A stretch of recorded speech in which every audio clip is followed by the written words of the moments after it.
with another one. So here is another. This is actually the fourth go-kart that I built. And this one was after the blue one. Like I said in that video, this one and the blue one were a part of a package deal. I really didn't want this one, but since I was there and I asked him how much, asked the guy, like I said, okay, so going back, story was, got this one and the blue one in a package deal. The guy who was selling them was selling for his uncle, and he had a bunch of them. Messaged him, said somebody was coming. The guy ended up not coming, or coming and maybe only getting like a few, and then I messaged him back, and then I went, met him, and got this one and the blue one. So this one, I really didn't want it, but I asked him how much he wanted for it, and the price was too hard to pass up, so I was like, okay, I'll take it. So I took this one and the blue one, and this one I wanted to do kind of sort of like a rat ride style go-kart build. A rat ride style build, to where it was kind of rusty and all of that. Like you can see, it's rusty. It's got its rust holes in the pan and all that, and paint is not even perfect. Like you have stuff like this, and so I wanted it to be that kind of build. But these go-karts come with only one. They come with an axle, well, a piece of tube, which I moved here. So this piece of metal right here, this tube was right here, and then on the ends of it, it had like an axle sticking out, and then on the other side as well. And then the engine sat right here, and then the sprocket sat here, and the engine only drove this one wheel because the sprocket and everything was connected to that one wheel. But what I ended up doing was, for the first time, I wanted this to be what is called a live axle, where the chain from the clutch from the engine to the sprocket was attached right to the axle, and that way both wheels spin. So you have you got both wheels spinning, which means you get more traction, and then of course you're doing drifting and all that type of stuff, you have both wheels, which is, you know, better. This is just better. So I did that conversion. I bought the plates and all this stuff from Go Power Sports. I cut, like I said, I cut the axle off that was here. Cut the axle off, and I figured I needed to have some type of bracing in between. So the piece of metal, this bar that went across, I put it here to give it some type of structure back. And then in doing this, I know I wanted the engine to be in the middle, well, sort of in the middle for the most part of the back of the cart. So I bought these pieces of metal here, and then I bought this piece of metal, and I ended up cutting it and welding it together to make the engine plate, and I made the slots and everything for it. I used a piece of metal rod to make this to hold the brake band on the go-kart. What else did I do? Yeah, that's how I converted it. I welded it all up and set it in place. But this engine was not the original engine I had on here.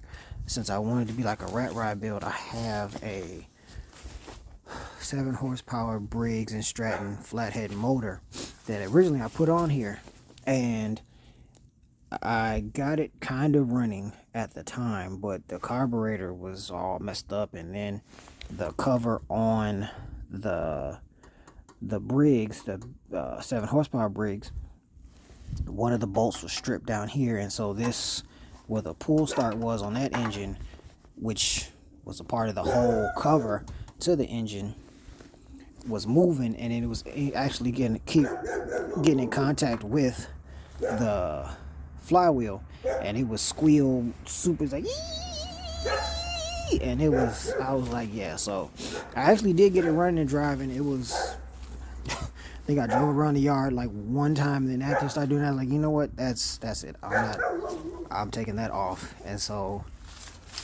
I bought this motor, this Tillotson, and I put it on here, and so I got it running, and it was, yeah, got that one running. And then this one, when I bought it,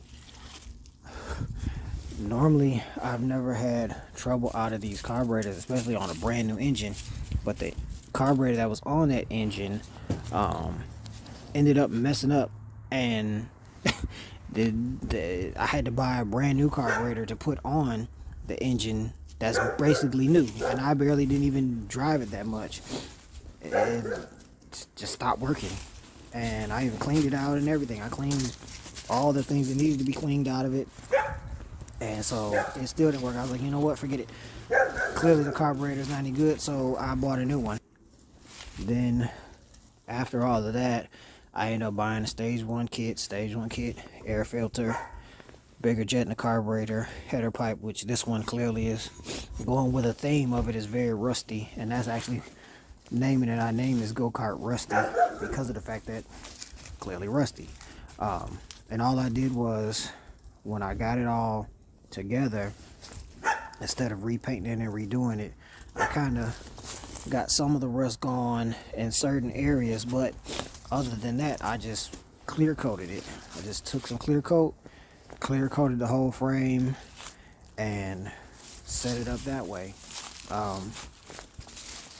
Going back again to that one bundle deal that I got a long time ago, those wheels and the back wheels were from that bundle deal. So all I needed was some tires. Got tires front and back, put them on there, and then that way. This seat that's on it is not like what it comes originally. Originally it comes with like a nice kind of vinyl or leather seat, but this seat actually comes off the blue go-kart because I bought the seat that fits that one like it's supposed to. And I'm actually not mad with this one being on here, because you can fit, somebody who's bigger could fit in there really good. Even myself, a little bit smaller, still fit in there pretty good, and it just gives it a more comfortable feel. And plus it sits back farther, so that way you have more leg room on it. What else about this one? Yeah, it was the first time I did live axle conversion. First time making like the stands, bracing for the engine plate, but I kind of just took my design off of how like the American Express go-karts are set up, so didn't just copy that as best I could. Did that. What else? That's pretty much it. This one is a simple one. This one is not that fast because of the fact that, like I said, it's just a stage one kit, but the governor, I haven't even messed with the governor. Like, the governor spring is not zip tied. This is just a spring to keep this throttle there, and instead of it kind of moving on its own. But yeah, that's pretty much it. This one came after the blue one, and the longest part took with the live axle swap, but actually that wasn't even that bad. I said once I cut everything out and kind of got it where I wanted it to sit, I welded it up and put it in there. And again, getting some more practice welding. I know they're not pretty welds, but they've held it, and I've done some wild stuff on it, and it's held up, so it's worked. Yeah, that's the rusty go-kart. That's pretty much it. So it's been sitting for a while, so let's see. Should start up.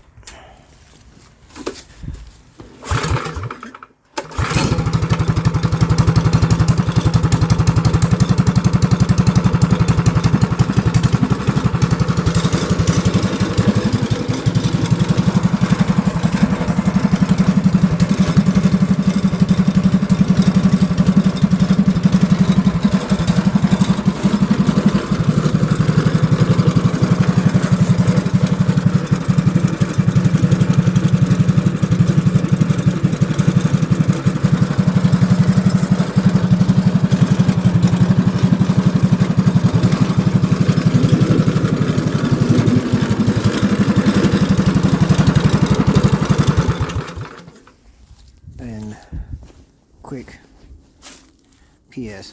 This go-kart is a Manco 405. I mentioned it in one of my other episodes, but this go-kart is called a Manco, which that's the brand, Manco, but the name of it is a 405. So, yeah, that's the rusty go-kart.